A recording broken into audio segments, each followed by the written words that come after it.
I can't hear you.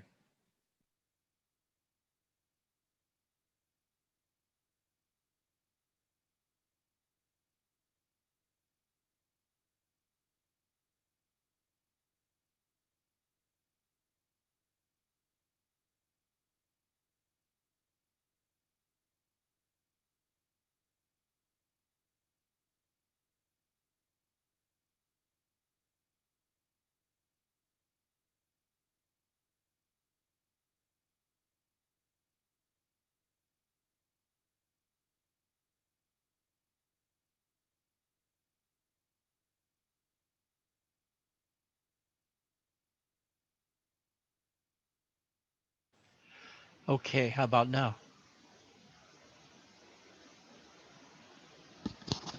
Can somebody talk? I want to hear what I'm hearing from my earphones or from the computer. I can hear you now. It sounds Okay, good. thanks. Okay, I wanted to go over what we learned in class last time, since it was the epitome of my teaching career.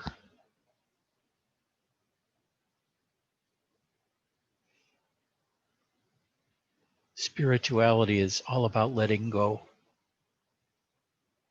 of everything. Just let go.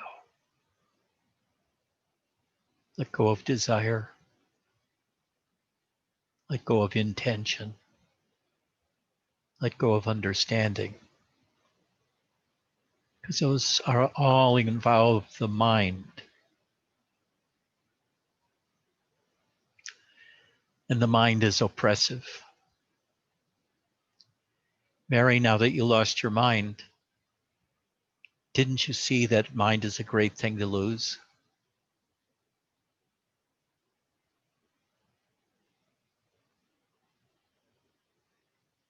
Vesselina passed her test. She's well on her way to being a famous doctor.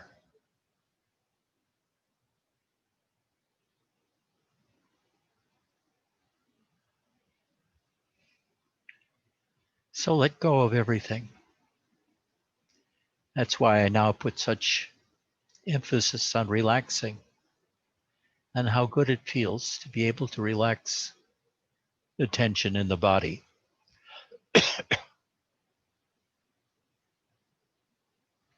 Just as you relax your body, you can relax your mind, more or less by ignoring it.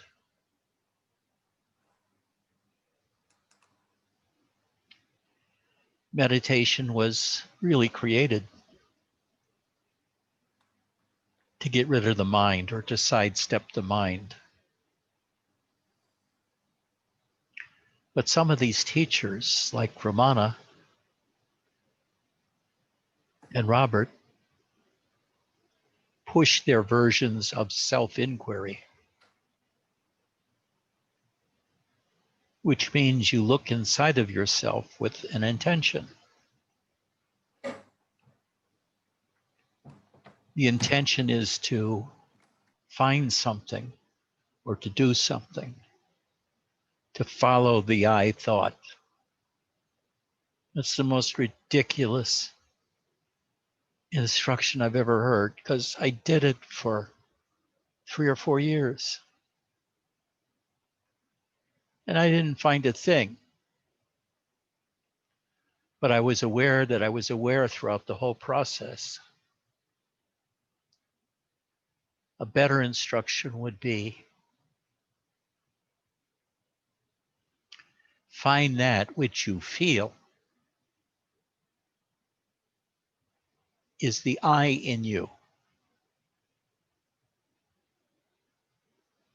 Don't follow the I thought as an object. Pretend that that I thought points at your subjectivity. You're witnessing. So turn your attention inward to find the witness. And there's a feel about it that you'll feel as soon as you do it. Like you've put yourself on the spot,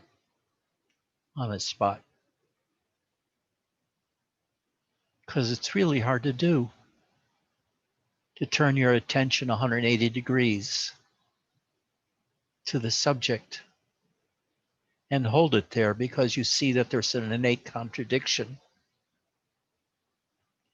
in trying to subjectify the objective or to objectify the subjective. When you turn your attention to yourself, you're trying to objectify the subject. And it's really, really, really hard to do. And when you accomplish it, you realize you've done a dumb thing. The real intent of finding where the I thought points to is to go in and then look out as the subject and be aware of yourself as a subject.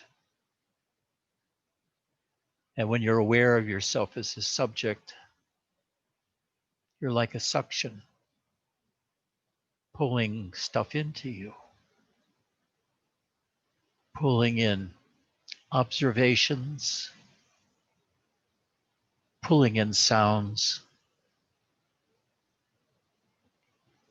pulling in thoughts. You become the subject.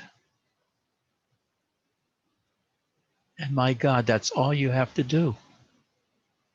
Stay in that state of being the subject without intention. So how do you learn to do that?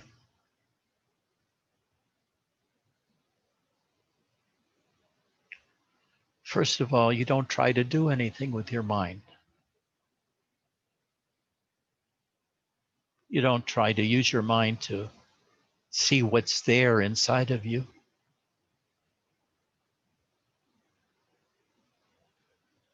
You don't try to seek the I sense. You don't try to objectify consciousness or see consciousness as a whole. You don't try to find the witness or know what the witness is. If you seek to do nothing, you're automatically into yourself, the witness. The subjective sense of being a subject, being a listener, a feeler. When you do nothing,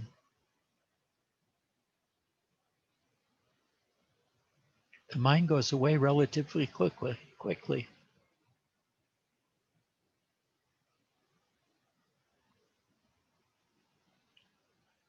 Now, I found this out at Mount Baldy when I sat very rigidly. My body went away.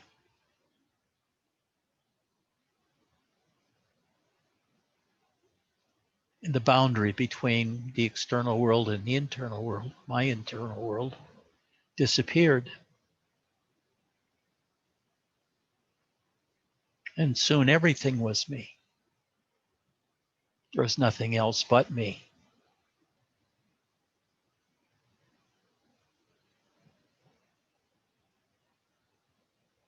The strange thing is, 50 years later, I no longer live in that world of one world perception where there's no external and internal, that they've disappeared. And although I see they're different, I feel everything is me now.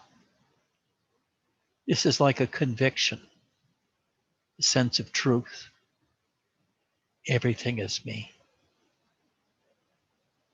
But mostly you start with the inside stuff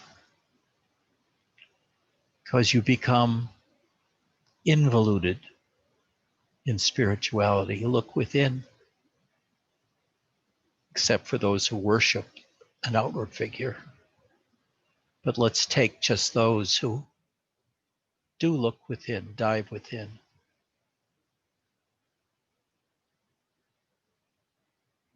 Then what they seek is a subject, which really means that they seek to find themselves. And what you find are a lot of different selves inside. You feel the various witnesses of hearing, tasting, touching, smelling,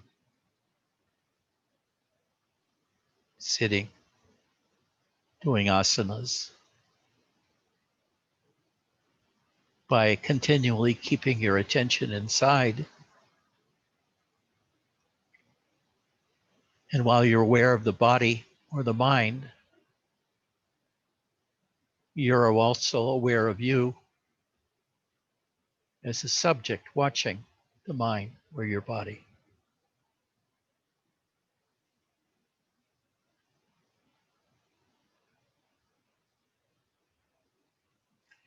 So you can step out of the dichotomy between you and your body just by watching it.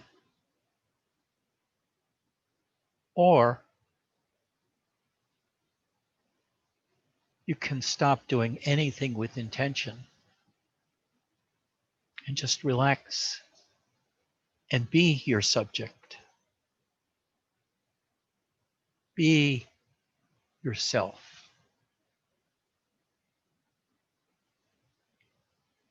And when you're no longer looking at what is looking, or no longer looking for who the I is, you naturally expand into the totality of your experiential field, which includes sounds in the room around you and outside, being immersed in your body sense, as well as the sense of presence. As a matter of fact, the more you sink into them, the more they disappear from awareness. It's like awareness, to remain awareness, has to be changing. If you don't change the focus of your attention, whatever you've been focusing on will disappear. The external world will disappear. Emotions will disappear. And most definitely your mind will disappear. And I ask you, so what? What's the use of having no mind? Or of losing touch with the external reality?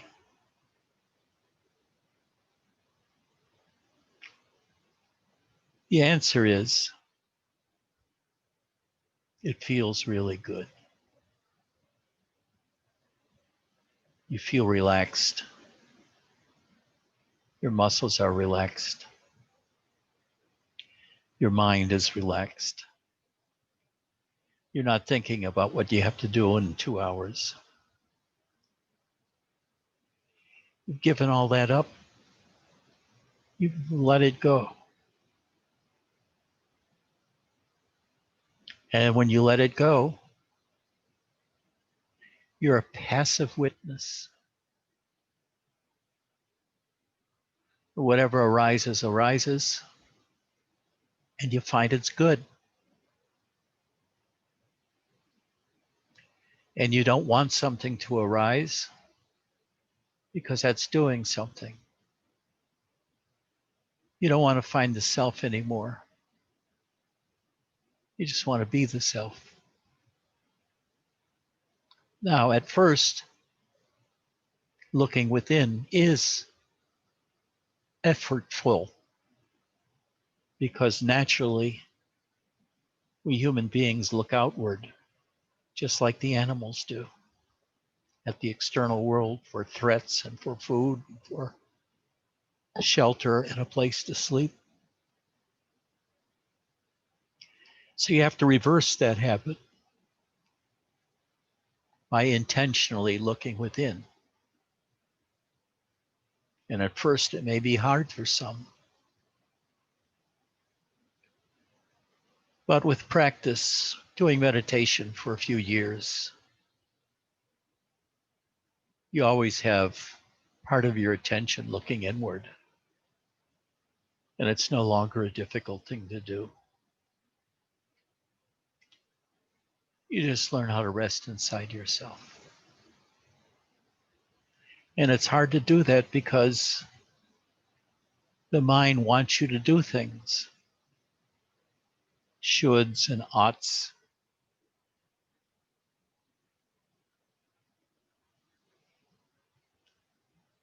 Reading for a test. Completing a project. Total self-realization. There's always something to be done. Get the car repaired. Whatever. The mind's always looking for something to do to complete itself. It likes being busy and doesn't know it exists because it feels in charge when it can kind of put an order to things, either by completing projects or wrapping up some details inside. It's a lot like doodling. It takes your attention off of your real self. But you're used to it. Civilization makes you do that. Put yourself aside and immerse yourself in the artificial world created by words, concepts, society, communities, organizations, concepts, which become us until we learn to let go of all that stuff and be dumb as a rock. Dumb as a rock, but happy as hell.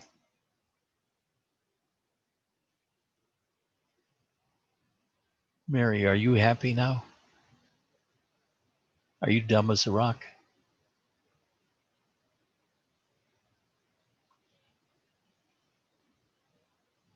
Mark, are you dumb as a rock?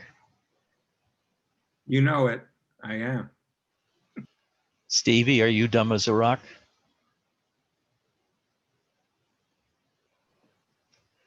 Ian, I know, is really struggling to be dumb as a rock, and it's working. BJ still thinks too much. He still looks for things. He'll get there.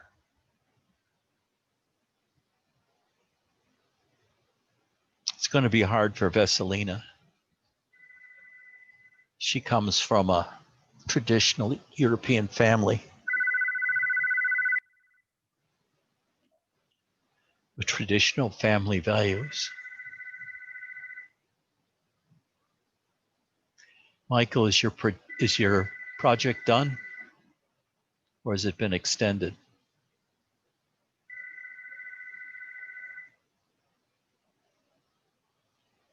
We get 10 calls a day from salespeople.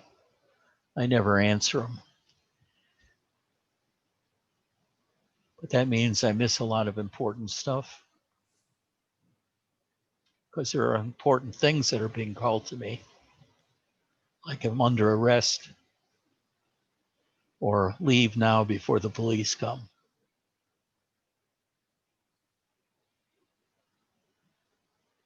Now, the other thing I was talking about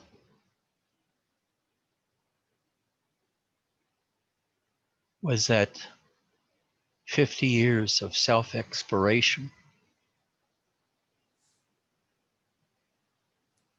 You encounter countless different states of mind, of body, of self. You experience the golden light of forgiveness, the white light of truth,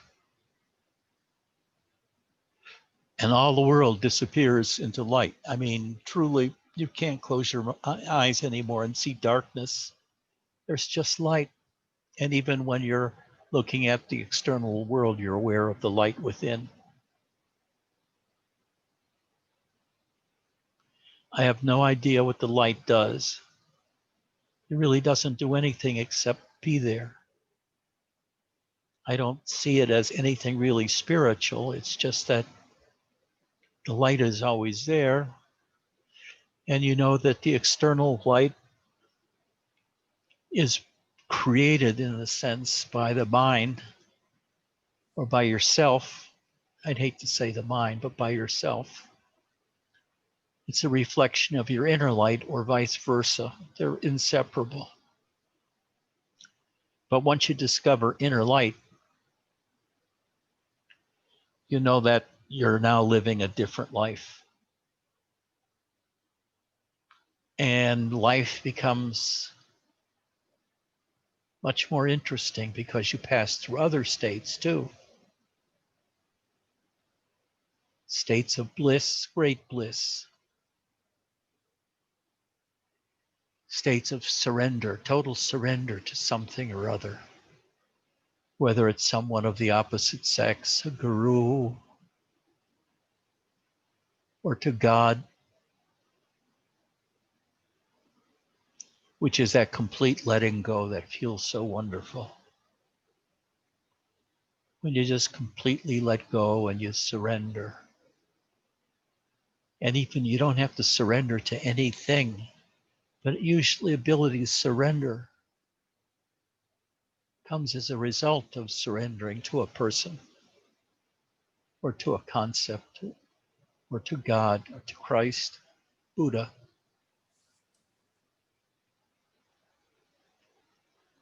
It's a state of total giving, giving everything of yourself to the outside or to the world or to another. And with it comes extraordinary grace and a high level of very etheric kind of love. And it's the total subject in you letting go of all it's been holding on to just being open to what's outside. Another person, another state, to the other.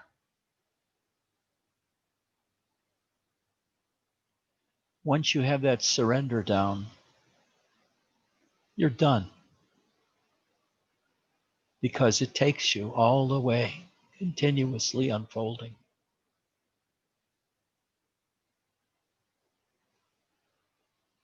But if I told you right now to surrender, you may say, how do I do that? Or what does that mean?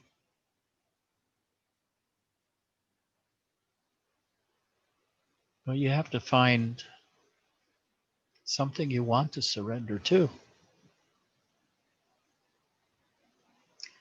And when you're caught up in love, that's not difficult to do. When you're caught up in loving something external to yourself, really going at it, after a while you feel that love in yourself and you realize that love is you. And you stay there for a long time. And you unfold that which is you grows and emerges.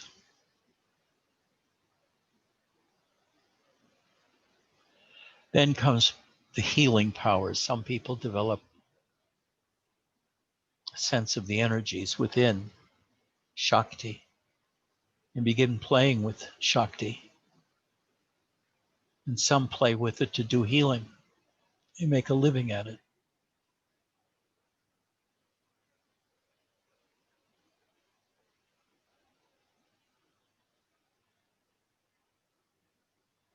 I know that Dia raised her rates for healing from $100 to $150 an hour.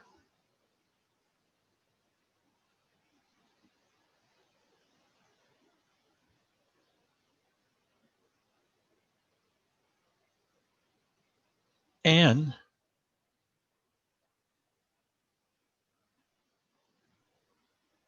you get to grow, doing nothing, spending all day surrendering, doing all day relaxing. Means you really become rotten at doing your job, whatever job you have, and leads to your imminent retirement.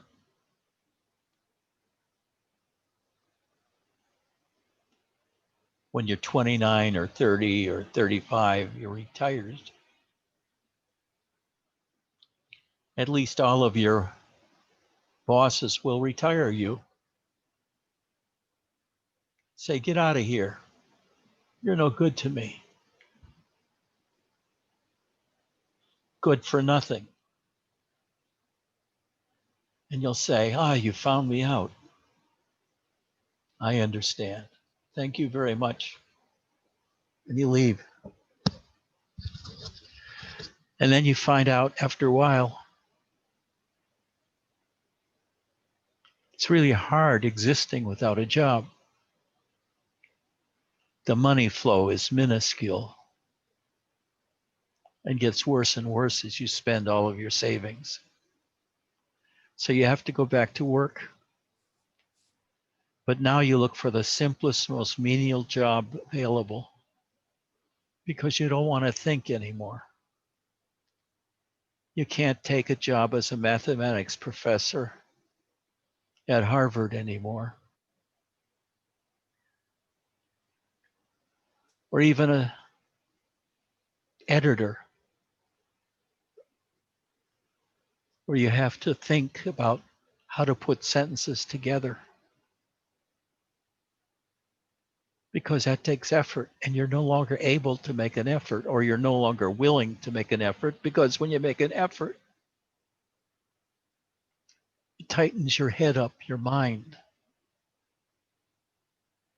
and the bliss goes, the happiness goes.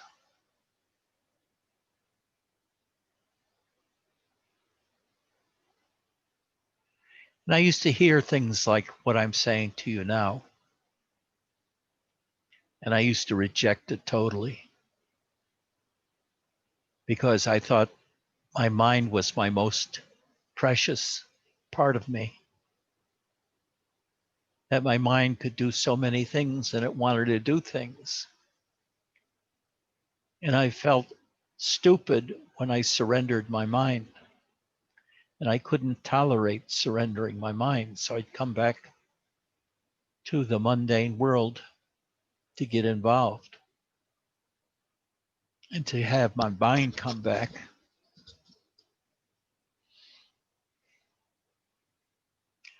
But I notice as I'm getting older, my body's falling apart. And it's really a nice experience for me, because it means I have less and less to do. All that I have to do is sit in this chair and exist. And I get happier and happier and happier. It wouldn't be so happy if I didn't have income coming in from Social Security and a rental unit. because then I might have to struggle and worry about money. And that would definitely dampen the bliss. But now I don't even miss the bliss anymore. I just feel relaxed in myself. I feel my wholeness of being. I can be anything and anywhere. I can be the whole world, or I can be any part that I concentrate on. That's why I say I feel like I'm everything. No matter where I go, I can't find something that's not me.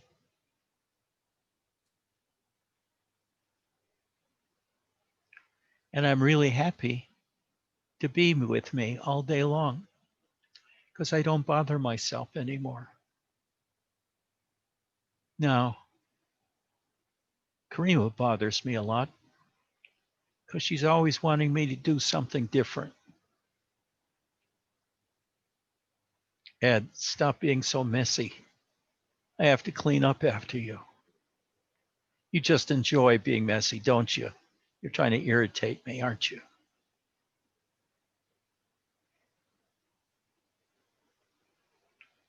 But I've learned to ignore Karima. Just take it in stride.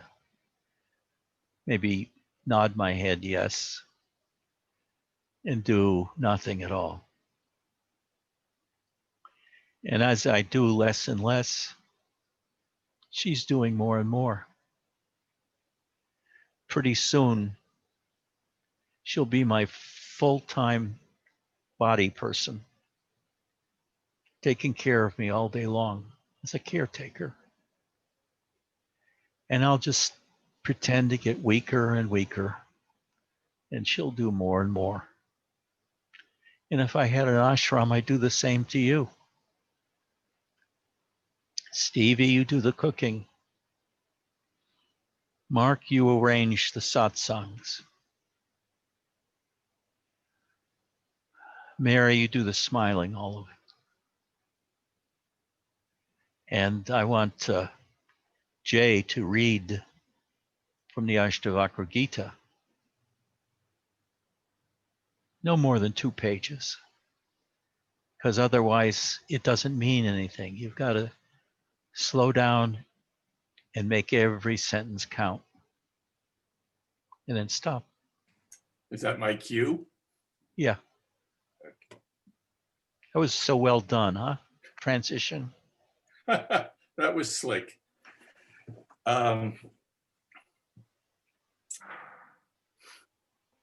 You are everywhere, forever free.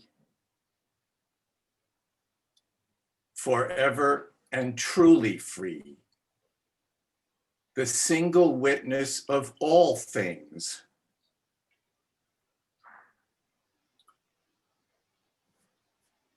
But if you see yourself as separate, then you are bound. I do this, I do that. The big black snake of selfishness has bitten you. I do nothing. This is the nectar of faith. So drink and be happy. Know you are one. Pure awareness. With the fire of this conviction, burn down the forest of ignorance. Free yourself from sorrow and be happy. Be happy, for you are joy, unbounded joy. You are awareness itself.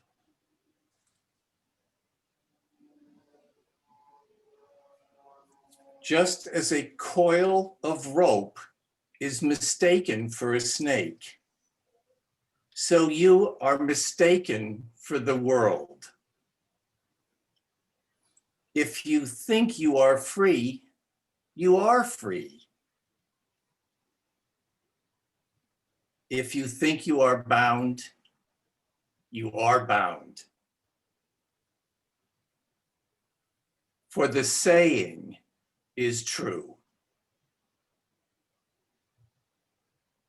You are what you think. The self looks like the world, but this is just an illusion. The self is everywhere. One still.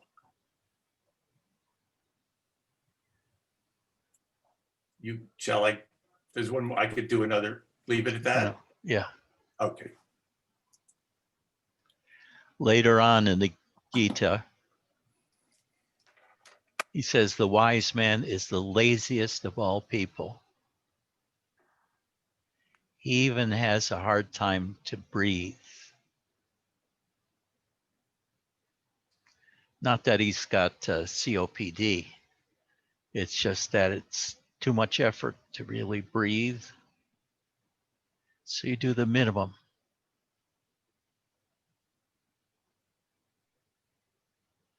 I know when we were around Robert, we did everything for him. His wife helped him shower and to dress himself because he had Parkinson's. But also he didn't like to do anything. The only thing he enjoyed doing was walking Dimitri in the nearby park. And he'd let Dimitri determine what path they take in the park. He wouldn't walk around it. He would let Dimitri determine where they were going to walk. This is how to be.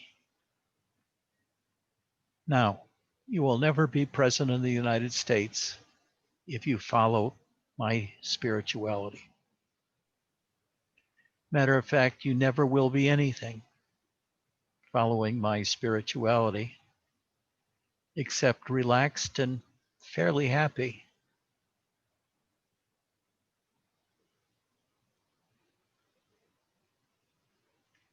That's what I'm peddling is happiness, which means the lack of intentionality, the lack of deliberate effort to do something, like trying to get a doctor's degree, doctor's license. You see how painful that is to you, Veselina. Every fucking day, studying for tests that you have to try to memorize. And to be with people nobody in the world would want to be with if they weren't in the same school program. Didn't you find your roommates sort of, not roommates, but companions on the medical degree circuit sort of unbelievably not with it and not really demanding attention? You really didn't want to be around them, except to keep you from feeling too lonely.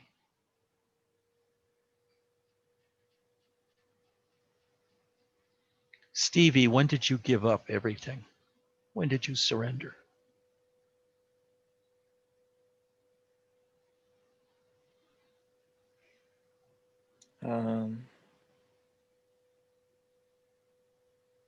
I initially, probably about 6 years ago, and then I picked a lot of things up again. And it's sort of a process, surrender everything, and then go back to some things, and then realize that they're dead ends and surrender them again. and so on and so forth.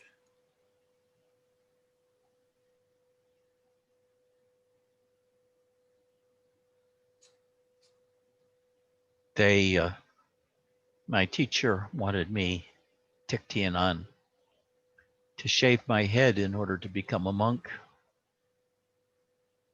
Didn't want to shave my head.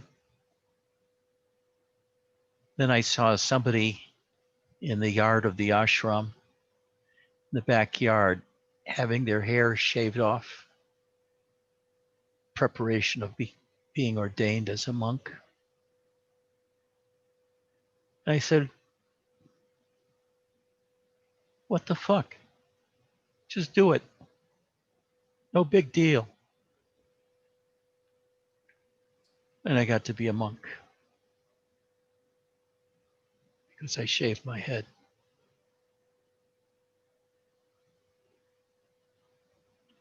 Now for the last year, because of COVID, I haven't shaved my head at all.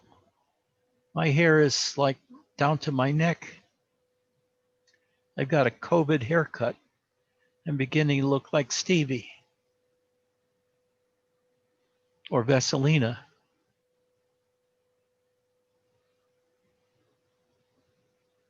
Not like Mark.